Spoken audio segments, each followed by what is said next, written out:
아무 일도 없는 줄 알았습니다. 언제나 그렇듯 평범한 날들이 흘러가고 있었습니다.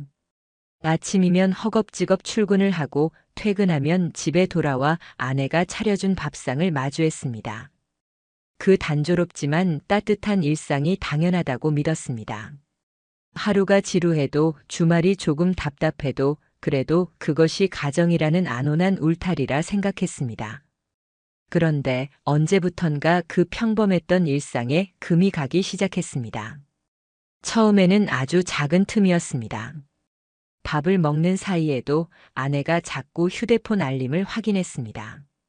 저는 대수롭지 않게 물었습니다. 누가 그렇게 자주 연락해? 아내는 웃으며 대답했습니다. 회사 단톡방이야. 프로젝트 때문에 실시간으로 대응해야 돼. 그 대답은 이유가 타당했습니다. 믿을 수밖에 없었습니다. 하지만 이상한 건 따로 있었습니다. 휴대폰을 들여다보는 아내의 표정이었습니다. 웃지도 않고 심각하지도 않은 애매하게 흔들리는 얼굴. 화면 속에는 뭔가 중요한 말이 오가는 것 같았지만 제가 눈길을 주면 곧장 휴대폰을 뒤집어 엎어놓았습니다. 아내는 원래 저 앞에서 휴대폰을 숨기던 사람이 아니었기에 그 모습은 도무지 낯설게 느껴졌습니다. 그 후로 이상한 일들은 계속 이어졌습니다. 퇴근 후 집에 오면 아내가 갑자기 외출을 한다는 말이 늘어갔습니다. 친정에 좀 다녀올게. 갑자기 연락 온 친구가 있어서. 동창회가 있다더라. 핑계는 다양했지만 하나같이 너무 급작스럽고 귀가 시간은 점점 늦어졌습니다.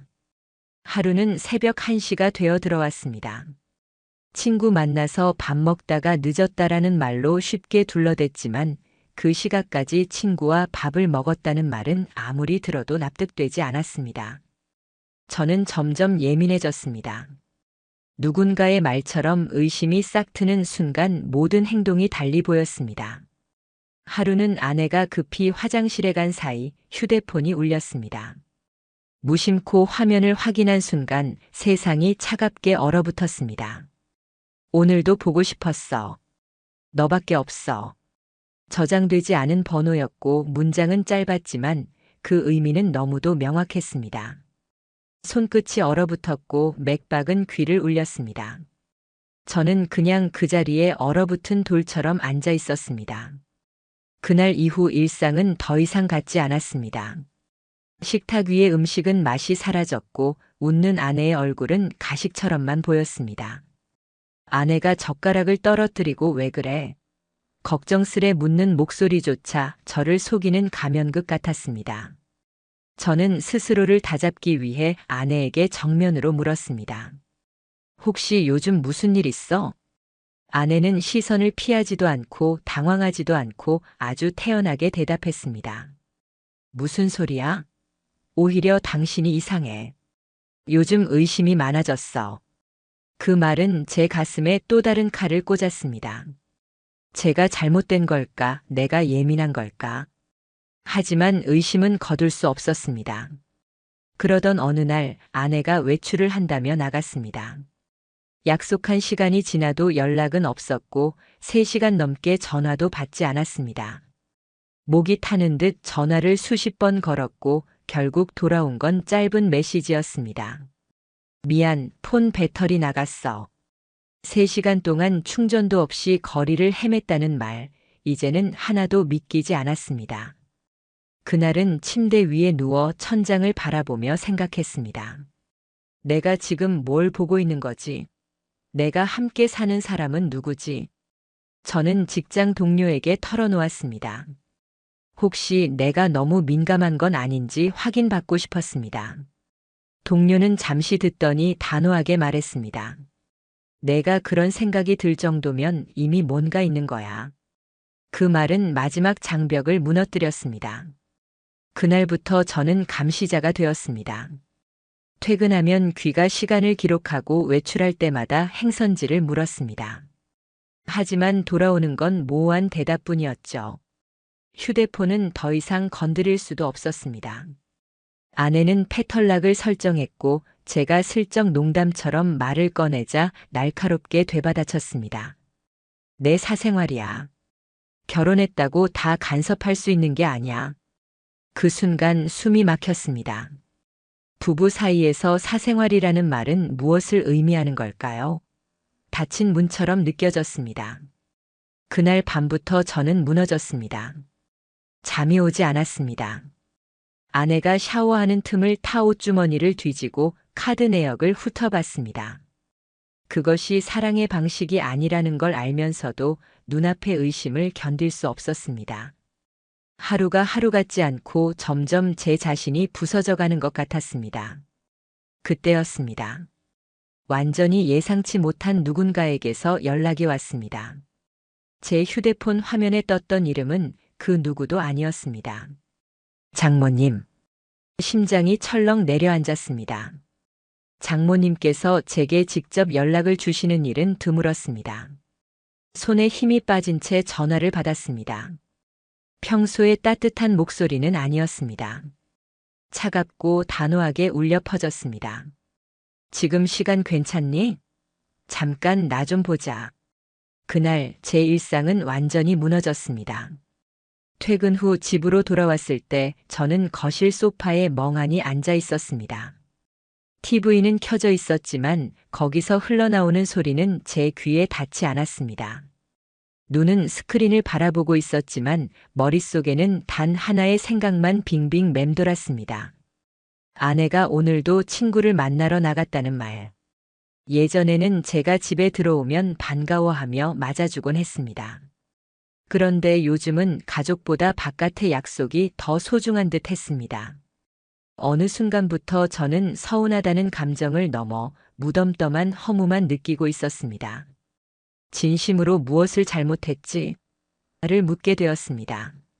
제 불안이 마치 환상처럼 사라지기를 바랐지만 그럴 리 없다는 걸 누구보다 잘 알고 있었습니다.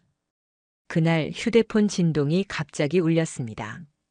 화면에 떠오른 이름을 본 순간 제 숨이 멎었습니다. 장모님. 손끝이 저렸습니다. 장모님께서 제게 직접 전화를 주시는 일은 거의 없었습니다. 특히 이렇게 저녁 늦게 전화를 주신 건 처음이었습니다. 급히 통화를 받았습니다. 어머니, 무슨 일이세요? 그런데 전화를 타고 흐른 목소리는 제가 알던 따뜻한 온기와는 달랐습니다. 낮고 가라앉았으며 어쩐지 결심이 담겨 있었습니다. 너 지금 시간 괜찮니? 잠깐 나 좀 보자. 그 한마디에 심장이 철렁 내려앉았습니다. 본능적으로 큰일이구나 느껴졌습니다. 저는 급히 겉옷을 걸치고 집을 나섰습니다. 근처 카페에 도착했을 때 저는 숨을 고르며 주변을 둘러봤습니다. 구석자리, 채광을 피해 앉은 한 여성이 보였습니다. 검은 외투를 걸치고 화장기 없는 얼굴에 손에는 두툼한 서류 봉투 같은 것을 들고 있었습니다. 누구도 눈치챌 수 없게 조용히 앉아 있었지만 제 눈에는 단박에 장모님임이 보였습니다. 제가 다가가자 장모님은 조용히 고개를 끄덕였습니다. 첫마디는 나오지 않았습니다. 대신 차갑게 식은 눈빛 속에 오래 참아온 감정이 숨어 있었습니다. 잠시 정적이 흐른 끝에 장모님이 봉투를 제 쪽으로 밀어내셨습니다. 이걸 내가 알아야 할 것 같아. 서류 봉투 안에서 나온 것은 사진이었습니다. 순간 저의 내장이 뒤틀리듯 아프게 웅크려졌습니다. 그곳에는 제 아내 그리고 제가 알지 못하는 남자가 있었습니다. 커피숍에서 서로의 손을 잡고 웃는 장면, 차 안에서 친밀하게 얼굴을 가까이 하는 장면, 그리고 모텔 앞에서 나란히 걸어 나오는 두 사람의 모습. 그 사진 속 표정은 제가 한때 보았던 아내의 행복한 표정이었습니다. 하지만 그것은 제가 아닌 낯선 남자를 향한 웃음이었습니다. 숨이 막혀왔습니다. 손이 떨렸고 사진조차 제대로 붙잡을 수 없었습니다. 제 입에서는 간신히 말이 흘러나왔습니다. 어머니, 이게 뭐예요? 그 질문은 사실상 답을 알면서도 차라리 틀리길 바라는 외침이었습니다. 장모님은 제 눈을 똑바로 바라보셨습니다. 평소의 온화함은 없었습니다. 대신 단단하게 굳은 결심이 있었습니다. 내가 딸을 이렇게 키운 적 없어. 하지만 널 속이는 건 두고 볼 수 없었다. 그 한마디는 칼처럼 가슴을 꿰뚫었습니다. 제 분노와 슬픔은 물론 장모님의 고통이 함께 전해졌습니다. 장모님의 눈가에는 눈물이 맺혀 있었지만 목소리는 떨리면서도 단호했습니다. 이건 내가 직접 찍은 건 아니야. 하지만 우연히 지인의 지인을 통해 알게 됐어. 처음에는 나도 믿고 싶지 않았어. 내가 낳은 애니까. 하지만 그게 사실이더라.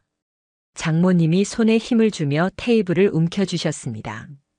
그래서 딸에게 물었지. 대체 무슨 짓을 하고 다니는 거냐고. 그런데 뭐라고 했는 줄 아니? 저는 대답할 수조차 없었습니다. 목구멍이 막혔습니다. 장모님의 입술이 굳게 닫혀 있다가 벌떡 열리듯 소리를 토해냈습니다. 엄마까지 내 인생 간섭하지 말래. 지금이 어느 시대냐고, 결혼했다고 여자 인생 끝나는 거냐고 소리치더라. 그 순간 눈앞이 어지러질했습니다. 내가 함께 사는 사람의 본심이 저런 것이었다니. 끝내 한마디조차 찾지 못했습니다. 장모님은 한숨을 깊게 내쉬며 말을 이으셨습니다. 나는 감싸고 싶었다, 처음엔. 하지만 그럴수록 내가 더 다칠 게 보이더라. 그래서 이렇게 직접 얘기하려고 나온 거야. 사람이 잘못한 건 결국 밝혀지게 돼. 그건 내 딸이라도 예외가 아니야. 저는 그 순간 너무도 복잡한 감정에 휩싸였습니다. 아내에게 배신당했다는 고통, 장모님이 가장 먼저 진실을 알았다는 충격, 친정어머니조차 등을 돌릴 정도로 아내가 망가졌다는 절망. 그러나 동시에 뜨겁게 올라온 것은 이상하게도 위로였습니다. 저는 혼자가 아니었습니다. 누군가는, 그것도 아내의 어머니가 제 편이 되어 진실을 마주하고 있었던 겁니다. 끝내 저는 고개를 숙이며 말했습니다. 감사합니다, 어머니. 그 목소리는 눈물로 떨렸습니다. 그날 카페에서 흘러간 몇 시간은 제 인생에서 결코 잊지 못할 순간이 되었습니다. 누구의 의심도 배신도 아닌 진실이 적나라하게 제 앞에 놓인 밤이었습니다. 그리고 그날 이후 장모님과 저는 진실을 밝히겠다는 단 하나의 목적을 공유하게 되었습니다. 그건 이제 되돌릴 수 없는 길의 시작이었습니다. 카페에서 장모님과 마주 앉았던 그날, 봉투 속 사진으로 아내의 배신을 확인한 이후 제 심장은 멍처럼 부풀어 올랐습니다. 그런데 사진만큼이나 제 영혼을 파고든 건 장모님이 흘린 한마디였습니다. 내가 딸을 이렇게 키운 적 없어. 그 말은 단순한 질책이 아닌 어머니로서의 절규였습니다. 저는 차마 대답을 하지 못한 채 가만히 장모님 얼굴을 쳐다볼 수밖에 없었습니다. 그 얼굴에는 배신당한 남편으로서의 제 감정보다 훨씬 더 깊은 절망이 배어 있었습니다. 어머니라는 이름으로도 감당하기 힘든 무게였을 겁니다. 잠시 침묵이 흐른 뒤 장모님은 미약한 목소리로 숨을 고르더니 말을 꺼내셨습니다. 사실 그 애가 이상해진 건 벌써 꽤 됐어. 너도 아마 모르고 지나쳤을지 모르겠지만 나는 오래전부터 눈치채고 있었거든. 저는 온몸이 굳었습니다. 아내가 변했다는 낌새를 장모님도 오래전부터 알고 있었다니? 머릿속이 다시 복잡해졌습니다. 제가 고개를 끄덕이는 순간 장모님은 차분히, 그러나 눈빛 깊숙이 알 수 없는 고통을 담은 채 자신의 기억을 하나하나 꺼내놓기 시작했습니다. 처음에는 단순히 피곤해서 그런 줄 알았답니다. 맞벌이에 육아의 부담, 쌓여가는 스트레스가 아내를 지치게 만들었다고 생각하셨다는 겁니다. 그런데 점점 그게 달라졌다고 합니다. 집에 와서도 대화가 줄었고 이유 모르는 짜증을 부리며 방으로 들어가 문을 걸어 잠그는 일이 많아졌다고 했습니다. 평소엔 사진을 찍어 가족 단체방에 보내던 애가 갑자기 행동을 완전히 바꿔버렸답니다. 제가 아내의 변화를 눈치채기 전 장모님은 이미 딸의 낯선 태도를 느끼고 있었습니다. 어느 날은 아내가 집에서 전화를 하는 걸 우연히 들으셨다고 했습니다. 처음엔 평범한 통화인 줄 알았는데 목소리 톤이 달랐답니다. 남편과 대화할 때와는 전혀 다른 애틋하고 사랑스러운 뉘앙스. 그 순간 장모님의 심장이 철렁 내려앉았다고 했습니다. 한두 번은 착각이라 생각했어. 하지만 한두 번이 아니더라. 계속 그 목소리가 흘러나왔어. 목소리만 들어도 알 수 있잖아. 남편한테 하는 말이 아니라는 거. 저는 숨이 막혔습니다. 사진으로 확인했을 때보다 더 현실감이 느껴졌습니다. 누군가를 향한 새어나오는 달콤한 목소리는 곧 아내가 집 안에서도 가면을 쓰고 있었다는 증거였습니다. 장모님은 어느 날 딸을 붙잡고 정면으로 물으셨다고 했습니다. 내가 요즘 왜 그러는 거냐? 무슨 문제 있냐? 잘못된 길로 가고 있는 것 아니냐? 그런데 돌아온 대답은 상상 못한 것이었다고 했습니다. 엄마가 뭔데 내 인생 간섭해? 결혼했다고 여자의 인생 끝나는 것도 아니고 좀 자유롭게 살면 안 돼? 그 말은 장모님의 가슴을 갈갈이 찢어놨습니다. 친정을 제일 먼저 찾던 애가 이제는 어머니까지 밀어내며 적대적으로 변한 겁니다. 저는 그 이야기를 듣는 순간 아내가 저에게 했던 말들이 떠올랐습니다. 왜 이렇게 의심을 많이 해? 내 사생활이야. 그 말들이 장모님에게도 똑같이 반복되고 있었던 겁니다. 역시 숨어있던 본 모습은 저 하나를 속인 게 아니었습니다. 장모님은 손을 떨며 말했습니다. 그때 난 알았어. 뭔가 도저히 감출 수 없는 걸 저질렀구나 싶었어.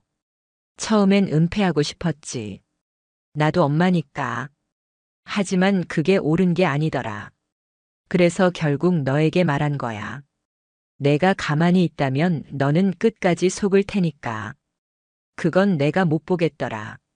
저는 목소리가 나오질 않았습니다. 장모님의 존재가 그 순간에는 가장 큰 구원이었고 동시에 가장 비참한 증거였습니다. 친모가 딸을 감싸지 않고 오히려 사위 편에 서서 진실을 고발해야 하는 상황. 그것은 이미 가정이 돌이킬 수 없는 선을 넘었다는 의미였습니다. 제가 겨우 짤막하게 물었습니다. 어머니, 그럼 언제부터 그렇게 본 거예요? 장모님은 잠시 먼 곳을 바라보다가 낮게 대답하셨습니다. 적어도 1년 전쯤이야. 너는 회사 일 때문에 많이 바쁘고 집에 늦게 오는 날도 많았잖아. 그때부터 그 애가 점점 달라졌어. 그러다 결국 나는 어느 날 사진 같은 증거까지 보게 된 거고. 그 말을 들으며 저는 차갑게 깨달았습니다. 아내는 오랫동안 이중적인 삶을 살아왔다는 사실을. 집에서는 사랑받는 아내 하지만 친정에서는 어머니에게조차 나를 세우며 자신을 방어하는 또 다른 얼굴.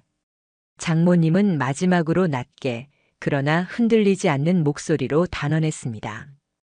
내 딸이지만 이건 사람으로서 해서는 안 되는 일이야. 내가 진실을 알 권리가 있어. 나도 더 이상 모른 척할 수는 없어. 그 말은 정직한 칼날 같았습니다. 아내가 어떻게 변했는지 그것을 가장 가까이서 목격한 장모님의 고백은 저를 무너뜨림과 동시에 이상하게도 의지를 불태우게 만들었습니다. 그날 이후 저와 장모님은 말없이 연락을 이어갔습니다. 짧은 대화 속에서도 우리는 마음속 같은 목적을 공유했습니다. 그것은 단순한 분노가 아니었습니다. 더 이상 속지 않는 것, 그리고 반드시 진실을 드러내는 것이었습니다. 장모님과의 대화 이후 저와 장모님은 말하지 않아도 알 수 있는 강한 연대감을 형성했습니다. 더는 회피도 눈가림도 없었습니다. 이제 남은 건 증거를 더 단단히 쌓고 그 결과를 아내 앞에 명확히 내보이는 것뿐이었습니다. 하지만 그 싸움은 단순히 감정적인 대응으로는 불가능하다는 걸 장모님은 이미 잘 알고 계셨습니다. 저보다 훨씬 더 차분하고 냉정했습니다. 지금부터 중요한 건 흥분하지 않는 거야. 우리가 먼저 흔들리면 그 애는 더 교묘하게 숨길 거야. 딸이든 뭐든 이제는 냉정하게 봐야 해. 그 말은 저의 망설임과 우유부단함을 잘라내는 칼 같았습니다. 저는 그저 긴 숨을 내쉬며 고개를 끄덕일 수밖에 없었습니다. 우리가 가장 먼저 손댄 건 금융 내역이었습니다. 공동 계좌는 매달 생활비와 카드 비용이 빠져나가는데 거기서 이미 흔적이 보였습니다. 평소와 다른 결제 기록들이 눈에 들어왔습니다. 주말 오후 2시, 도심의 고급 레스토랑 결제. 아내가 저에게는 대학교 동창을 만난다고 말했던 날이었습니다. 평일 대낮 미용실 결제. 그날 아내는 저에게 두통 때문에 병원에 다녀왔다고 말했습니다.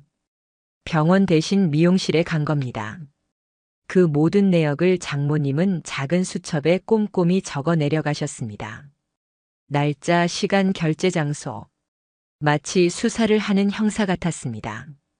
저는 그 장면을 보며 묘한 비현실감을 느꼈습니다. 내 아내의 거짓말을 증명하기 위해 장모님이 직접 주석을 달고 있다는 사실 자체가 믿기 어려웠습니다. 그 다음은 위치 확인이었습니다. 아내는 여러 차례 외출을 핑계대며 집을 나갔지만 어디를 갔는지 알 방법은 없었습니다. 그때 장모님의 입에서 무겁게 흘러나온 한마디. GPS 달아야겠다. 저는 처음엔 주저했습니다. 하지만 장모님의 눈빛은 단호했습니다. 지금은 엄마로서가 아니라 같은 피해자로서 말하는 거야. 우리가 선택할 수 있는 길은 없어. 이대로 두면 너만 끝까지 속고 끌려다닐 거야. 그 말에 압도된 저는 결국 결심했습니다. 아내가 평소 자주 몰고 다니는 차량이 있었기에 지인 정비소를 통해 GPS를 부착했습니다. 긴급 점검이라 둘러대고 자연스럽게 처리했습니다. 이제 그녀의 발걸음은 어디로 향하는지 숨길 곳이 없게 되었습니다. 며칠은 큰 변화가 없었습니다. 이상하게도 그 시기 아내는 오히려 더 다정해졌습니다. 일을 마치고 집에 돌아온 저를 반가워하며 웃고 밥상을 차리고 생전하지 않던 농담까지 건넸습니다. 그 모습은 마치 내 안의 의심을 달래려는 연기 같았습니다. 순간순간 저는 갈팡질팡했습니다. 혹시 내가 과민한 걸까? 혹시 진짜 오해였던 건 아닐까? 하지만 곧 진실은 드러났습니다. 일요일 오후 아내는 대학교 친구들 만나러 간다며 외출했습니다. 우리는 조심스럽게 스마트폰 GPS 앱을 확인했습니다. 처음엔 시내 카페 거리 근처에 찍혔습니다. 하지만 20분 뒤 표시된 위치는 낯선 방향으로 흘러갔습니다. 주거지도 아니고 관광지도 아니었죠. 지도상에 표시된 건 고급 모텔 밀집 지역. 순간 숨이 막혔습니다. 장모님의 손등이 파르르 떨렸고 제 심장도 귀를 찢을 듯 쿵쿵 울렸습니다. 그때 장모님은 차갑게 말했습니다. 지금 가야겠다. 눈으로 직접 봐야 해. 저는 잠시 망설였습니다. 하지만 장모님의 눈빛은 흔들림이 없었습니다. 이제는 내 딸이라도 그 진실을 확인해야 해. 우리는 곧장 목적지로 향했습니다. 차 안 공기는 얼음처럼 무겁고 고요했습니다. 저는 여러 번 핸들을 잡은 손에 힘을 쥐었다 풀기를 반복했고 장모님은 창밖만을 뚫어지게 바라보고 계셨습니다. 1시간 후 우리는 목적지 근처 좁은 골목에 차를 세웠습니다. 그리고 모텔 입구를 주시했습니다. 시간이 얼마나 흘렀을까 익숙한 실루엣이 보였습니다. 검은 롱코트를 입고 머리를 질끈 묶은 아내였습니다. 그녀는 마스크를 낀 채 한 남자와 자연스럽게 손을 잡고 걸어 나왔습니다. 그 순간 제 호흡은 멎을 듯 위태로웠습니다. 너무도 익숙한 표정. 제가 한때 사랑했던 그 미소가 지금은 낯선 남자를 향해 있었습니다. 장모님은 누군가에게 보여주듯 묵묵히 휴대폰을 들어 사진을 찍었습니다. 손끝이 떨렸지만 셔터 소리는 또박또박 이어졌습니다. 몇 장을 찍고 난 뒤 장모님은 핸드폰을 내렸습니다. 얼굴은 하얗게 질려 있었지만 눈빛만큼은 칼처럼 차가웠습니다. 됐다. 증거는 확보했어. 이제 어떻게 나올지 두고 보자. 그 말 위에 저는 아무 말도 할 수 없었습니다. 분노와 절망이 뒤엉켜 눈앞의 현실조차 똑바로 보이지 않았습니다. 그날 차를 돌리고 돌아오는 길, 우리는 아무 말도 하지 않았습니다. 무너지는 마음속에도 동시에 끝까지 가겠다는 결심이 번져왔습니다. 아내의 이중적인 삶, 숨겨온 거짓, 그리고 그 뒤에 붙은 남자까지. 더 이상 숨을 곳은 없었습니다. 그날 밤 저는 차 안에서 장모님과 함께 모텔 앞을 지켜봤습니다. 눈앞에서 손을 잡고 걸어 나오는 아내와 낯선 남자의 모습은 제 삶 전체를 일시에 무너뜨리고 있었습니다. 눈으로 보고도 믿기지 않았습니다. 아내의 표정은 따뜻했습니다. 하지만 그 온기는 제가 아닌 이름조차 모르는 남자를 향하고 있었습니다. 잠시 후 두 사람은 발걸음을 멈췄습니다. 주차장 불빛 아래서 아내가 남자의 얼굴을 두 손으로 감쌌습니다. 그리고는 지극히 자연스럽게 연인만이 할 수 있는 방식으로 서로의 눈을 바라보았습니다. 그 장면을 본 순간 제 호흡은 완전히 끊어질 듯 막혔습니다. 마치 심장이 차가운 호수에 잠겨버린 것처럼 식어갔습니다. 옆자리에서 장모님이 떨리는 손으로 사진을 찍고 계셨습니다. 그녀는 눈가에 눈물이 맺혀 있었지만 셔터를 누르는 손은 집요했습니다. 이건 반드시 남겨야 한다는 결의가 묻어났습니다. 됐어. 잠시 후 장모님이 힘겹게 내뱉었습니다. 더는 안 봐도 되겠다. 증거는 이 정도면 충분하니까. 목소리는 떨렸지만 그 안의 분노와 체념은 너무도 명확했습니다. 우리는 그 자리를 떠났습니다. 차 안은 무거운 침묵뿐이었습니다. 저는 울지도 못했습니다. 분노와 절망이 너무 커져 오히려 공허하게 가슴속을 비워버렸습니다. 장모님도 아무 말이 없었습니다. 긴장으로 얼어붙은 손만 무릎 위에서 파르르 떨릴 뿐이었습니다. 그 다음 날, 아내는 아무렇지 않게 집으로 들어왔습니다. 현관문을 열고 들어온 그녀는 도리어 상쾌한 얼굴로 저를 보더니 환하게 웃으며 말했습니다. 밥은 먹었어? 순간 제 이빨이 부서지도록 악물렸습니다. 불과 몇 시간 전 다른 남자와 다정하게 손을 잡고 걸어 나오던 얼굴이었습니다. 그런데 지금은 아무 일 없었다는 듯 평소와 똑같이 연기를 하고 있었습니다. 더 충격적인 건 장모님에게 건넨 목소리였습니다. 엄마 오랜만이야. 부드럽고 애교 섞인 말투. 전날 모텔 앞에서 보였던 표정과 동일한 얼굴로 태연하게 어머니 앞에서 아양을 떠는 순간이었습니다. 저는 두 손을 주먹 쥔 채 벌벌 떨었습니다. 하지만 장모님은 놀라울 만큼 태연했습니다. 그래, 잘 다녀왔니? 표정은 흔들림이 없었습니다. 그러나 그녀의 눈빛은 저를 향해 날카롭게 스쳤습니다. 조금만 기다리자는 신호였습니다. 그날 밤 우리는 긴급히 모였습니다. 식탁 위에는 종이와 펜 그리고 수첩이 놓였습니다. 이제 더는 의심이 아닌 증거를 확정적으로 쌓아야 할 때였습니다. 장모님은 제게 밀려오는 분노를 가라앉히며 말했습니다. 사진 몇 장으로만은 부족하다. 법적으로도 마지막 순간을 대비하려면 더 필요해. 철저하게 모아서 절대 부인하지 못하게 만들어야 해. 그때 저는 처음으로 깨달았습니다. 장모님은 감정적으로 분노하는 게 아니라 완전히 냉정한 전사가 되어 계셨습니다. 첫 번째로 우리는 아내의 동선 기록을 정리했습니다. GPS 움직임, 카드 내역, 핑계와 실제 시간을 일일이 비교하며 눈에 띄는 불일치를 찾아냈습니다. 놀랍도록 많았습니다. 동창회라던 날은 사실은 서울 외곽 레스토랑.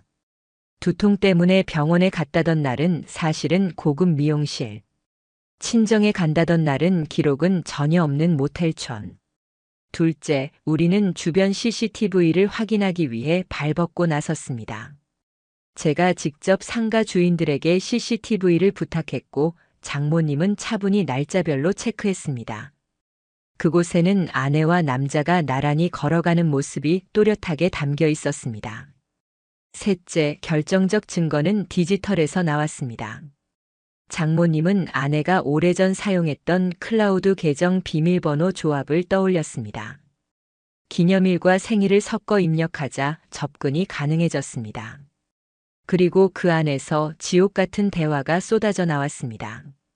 오늘도 보고 싶어. 당신 없인 죽을 것 같아. 남편 눈치 보느라 힘들어 죽겠어. 이번엔 더 멀리 가자. 그날 너무 좋았어. 우리 그냥 이대로 살면 안 될까? 메시지는 구토가 나올 정도로 애정에 찌들어 있었습니다. 더 끔찍한 건 그 시간대였습니다.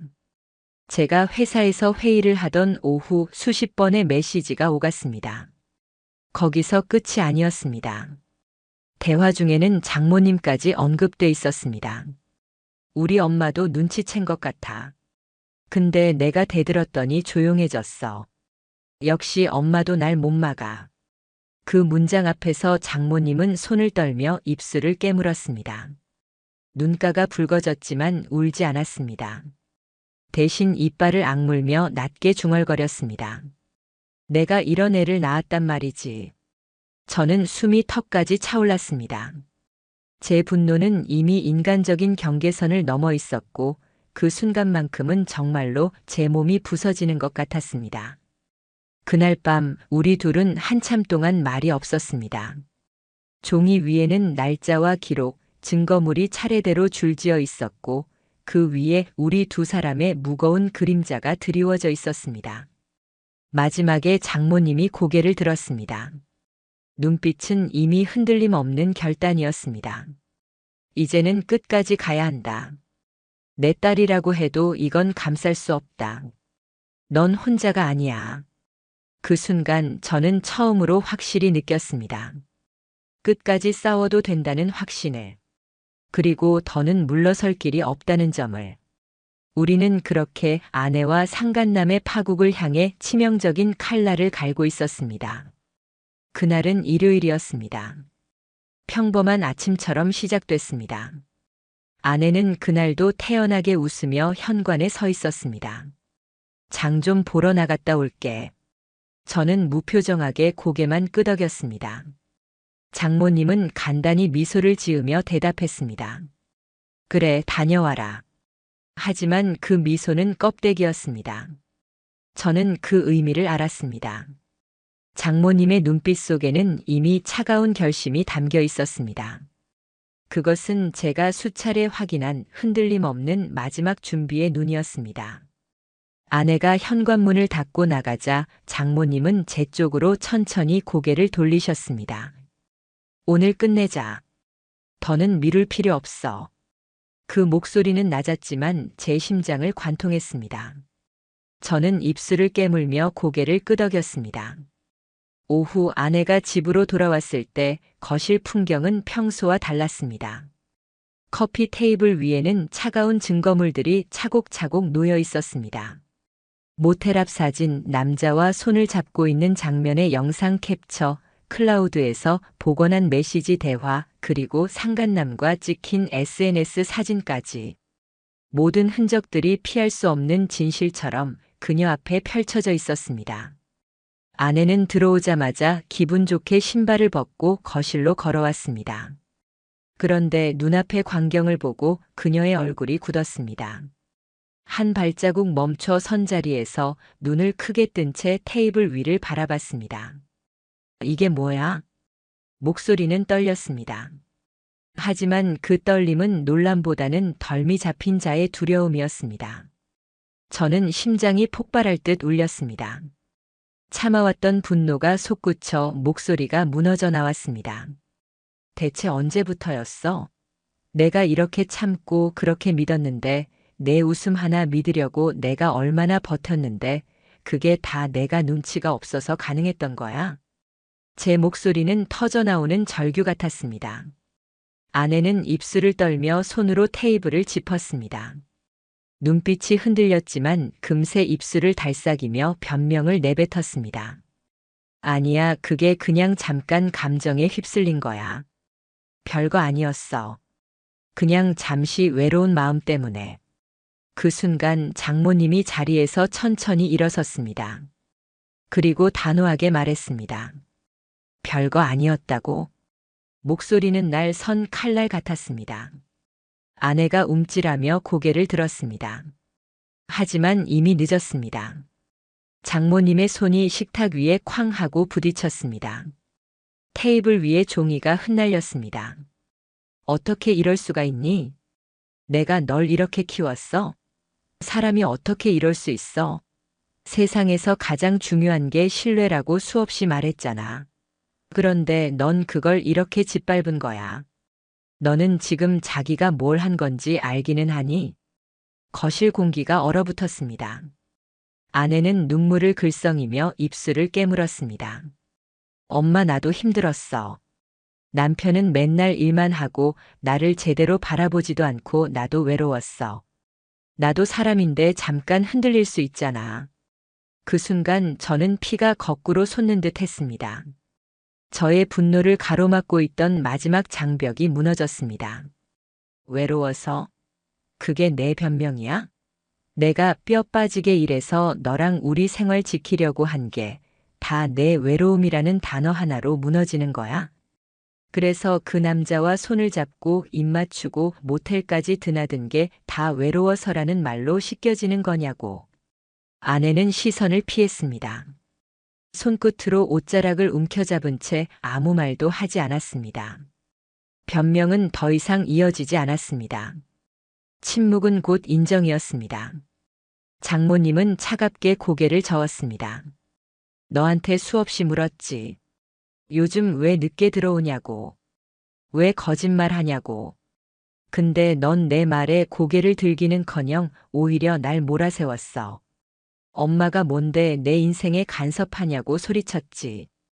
그때 난 알았다. 너는 이미 선을 넘어 있었다는 걸. 장모님의 눈가가 붉게 물들었습니다. 그러나 목소리는 단호했습니다. 그 안에는 슬픔과 분노 그리고 자책이 뒤섞여 있었습니다. 아내는 무릎 위에 손을 올린 채 고개를 푹 숙였습니다. 그리고 잔뜩 웅크린 자세로 울먹였습니다. 잘못했어. 진짜 잘못했어. 엄마, 당신 제발 나 한 번만 용서해줘. 다시는 안 그럴게. 나 그냥 순간의 실수였어. 하지만 그 사과는 어느 누구에게도 닿지 않았습니다. 이미 모든 증거는 눈앞에 있었고 이미 모든 신뢰는 무너졌습니다. 장모님은 고개를 돌리며 차갑게 말했습니다. 늦었어. 이미 늦었어. 내가 한 짓은 실수로 치부될 수 있는 게 아니야. 그건 선택이었고 반복이었어. 그래서 이제부터는 내가 내 선택에 대한 대가를 받는 거다. 나는 내 엄마지만 이건 감쌀 수 없다. 너를 사람으로 낳았을 뿐 이렇게 망가진 인간으로 키운 적은 없어. 그 마지막 말은 아내를 완전히 무너뜨렸습니다. 아내는 손으로 얼굴을 가린 채 흐느꼈습니다. 하지만 그 울음은 누구에게도 위로받지 못했습니다. 그날 아내는 어머니조차 등을 돌렸습니다. 그 순간 저는 처음으로 선명하게 느꼈습니다. 이제 이 싸움은 단순한 가정 내부의 갈등이 아니라는 점을. 이제부터는 처벌과 결과의 영역이라는 걸. 그렇게 우리는 무너져 흩어진 거실 한복판에서 마지막 결심을 굳혔습니다. 그날 밤 거실에서 아내와 정면으로 대면한 이후 제 안의 모든 희미한 기대는 산산이 부서졌습니다.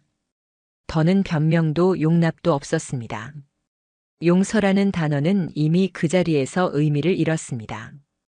이제는 감정이 아니라 결과로 돌아와야 할 때였습니다. 제가 택한 건 오직 하나였습니다. 처벌이었습니다. 며칠 뒤 저는 가정법 전문 변호사를 찾아갔습니다. 제 옆에는 장모님이 계셨습니다. 그날 장모님은 처음 만난 변호사 앞에서도 담담히 상황을 정리하며 말씀하셨습니다. 제가 직접 본 것도 있고 딸과 상간남이 함께 찍힌 사진도 이만큼 있습니다. 카톡 메시지, 위치 기록, 카드 내역까지 다 모았습니다. 변명할 구석은 없을 겁니다. 책상 위에 놓인 증거들은 압도적이었습니다. 변호사는 고개를 끄덕이며 말했습니다. 이 정도면 충분합니다. 아니, 사실상 완벽합니다. 위자료 청구, 손해배상, 이혼 소송 모자랄 게 없습니다. 상간남 신원까지 확보됐으니 법적으로 움직이면 결과는 확정적입니다. 저는 그 말을 들으며 가슴 깊은 곳에서 묘한 해방감을 느꼈습니다. 아직 아프고 쓰렸지만 최소한 이 고통이 끝나가고 있다는 확신이 스며들었습니다. 우리는 곧장 소송을 준비했습니다. 저는 아내와 상간남을 상대로 각각 3천만 원씩 위자료 청구를 걸었습니다. 이혼 소송도 동시에 진행했습니다. 그리고 모든 문서에는 분명히 기록됐습니다. 혼인 파탄의 전적 책임은 피고에게 있다. 이 문장은 차갑지만 제겐 뜨겁게 벼려진 칼 같았습니다. 상간남은 곧 정체가 드러났습니다. 그는 중견기업의 팀장이었습니다. 어느 정도 위치와 체면이 있는 자리였습니다.